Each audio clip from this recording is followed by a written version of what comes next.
उनका जो confidence level है वो एक बार फिर से बढ़ेगा, क्योंकि वो तीसरी बार हरियाणा में सरकार बनाएंगे। देखिए, तो यहाँ पर अभी जो आंकड़े सामने आ रहे हैं वो एक बार फिर से हम आपको बता दें, क्योंकि लगातार हम टैली भी आपको दिखा रहे हैं।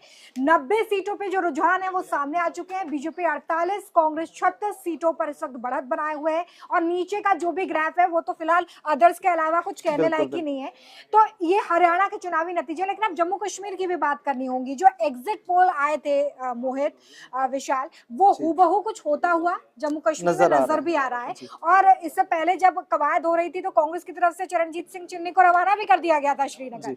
वहां पे क्या स्थिति? देखिए, जम्मू कश्मीर में अगर हम बात करें तो जो कई खास सीटें हैं, किश्तवाड़ की सीट है, वहां पर शगुन परिहार बीजेपी की जो है वो आगे चल रही है। प्रधानमंत्री मोदी ने खुद जाकर शगुन परिहार के लिए वोट मांगे थे वहां पर, आपको याद होगा, रैली की थी। उन्होंने कहा था कि हमारी बेटी है, क्योंकि शगुन परिहार जिस परिवार से आती है, उनके पिताजी भारतीय जनता पार्टी में रहे और आतंकी हमले में मतलब उनकी हत्या कर दी गई। तो इस तरीके से उनके चाचा की, उनके पिताजी की हत्या की गई। तो ऐसे इस बैकग्राउंड के बाद जो है शगुन परिहार को यहाँ पे टिकट मिला था और फिलहाल शगुन परिहार वहां पर आगे है। अब बात कर ले उमर अब्दुल्ला अपनी दोनों सीट पर आगे हैं। बड़ी चीज ये है कि जिसको गेम चेंजर जम्मू कश्मीर में समझा जा रहा था, AIP यानी कि इंजीनियर रशीद की पार्टी और खासतौर से जमात इस्लामी का जो उनके साथ गठबंधन था, कहा जा रहा था कि भाई ये जो है वो खास तौर पर कांग्रेस और नेशनल कॉन्फ्रेंस का गेम बिगाड़ देंगे पूरी तरीके से। लेकिन यहाँ पर जो लोग हैं उन्होंने पूरी तरीके से यहाँ पर नकार दिया है। आप देखेंगे टैली में जिस तरीके से यहाँ पर बीजेपी को 27 सीटें मिल रही है, नेशनल कॉन्फ्रेंस 40 सीटों पर है। 40 सीटों पर 25 से 27 सीटों पर आना कितनी बड़ी बढ़त है। अगर 10 साल बाद चुनाव हो रहे हैं और 25 से 27 सीटों पर आ रहे हैं तो ये क्या बताता है? देखिए यहाँ और 370 हटाने के बाद का ये पूरा नतीजा है, मतलब बिल्कुल बड़ी चीज ये थी कि खासतौर पर भारतीय जनता पार्टी को पता था कि कश्मीर में उनको उतनी ज्यादा स्ट्रेंथ नहीं मिलेगी जितनी जम्मू में, और ये सारी की सारी सीटें अधिकांश तौर पर जम्मू में हैं।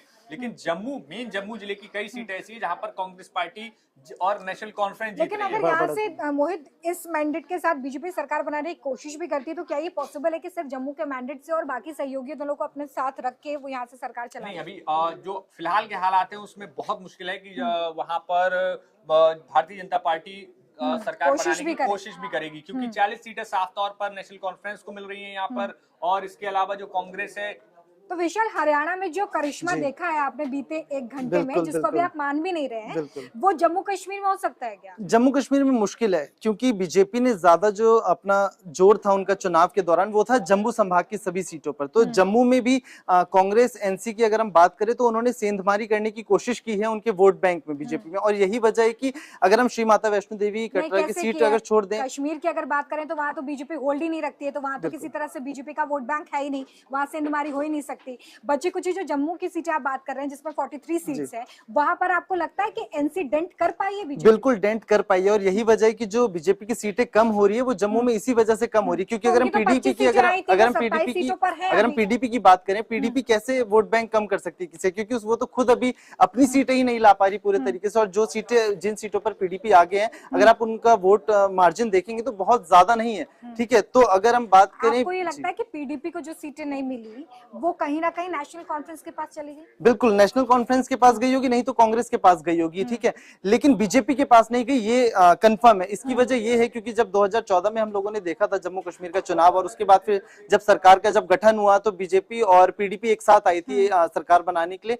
लेकिन कुछ समय के बाद, कुछ सालों के बाद दोनों फिर अलग हो गए। तो इससे जो वोटर्स का जो मन होता है, मन मुटाव, उसके बाद वो अलग अलग हो जाता है। और उसके बाद फिर 370 जैसे मुद्दे रहे, और रोजगार का मुद्दा हमेशा से रहा है वहां पर, और पत्थरबाजी जैसे तमाम मुद्दे जो राजनीतिक दल उठाते हैं, तो इन सब चीजों का बहुत फर्क पड़ता है चुनावों के दौरान। लेकिन ये जो सीट, एक सवाल मेरा इससे बस जुड़ा हुआ है, बीजेपी के जो 27 सीटें मिल रही हैं, आप क्या समझ रहे हैं बीते 10 सालों में बीजेपी ने वहां पर क्या बदलाव किया है? 370 हटाने के बाद क्या बदल गया है? 25 सीटों से आप 27 सीट पर पहुंच गए हैं, इससे ज्यादा भी शायद अभी आ सकता है, ये सिर्फ रुझान है।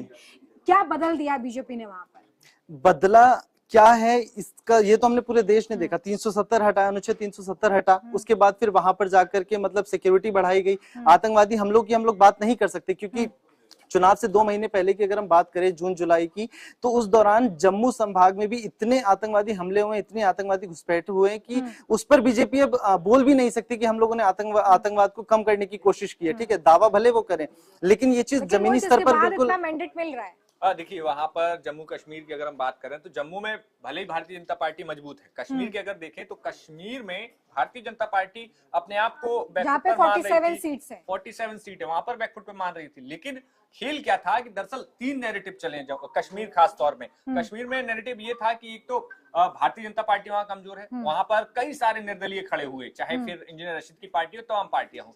समस्या यहाँ ये हो गई कि जब जनता के बीच जो एक मैसेजिंग नेशनल कॉन्फ्रेंस ने की, देखिए कई बड़े अपडेट्स भी सामने आ रहे हैं। अंबाला कैंट सीट पर कांग्रेस इस वक्त तीसरे नंबर पर पहुंच गई है, ये बड़ी जानकारी है। अंबाला कैंट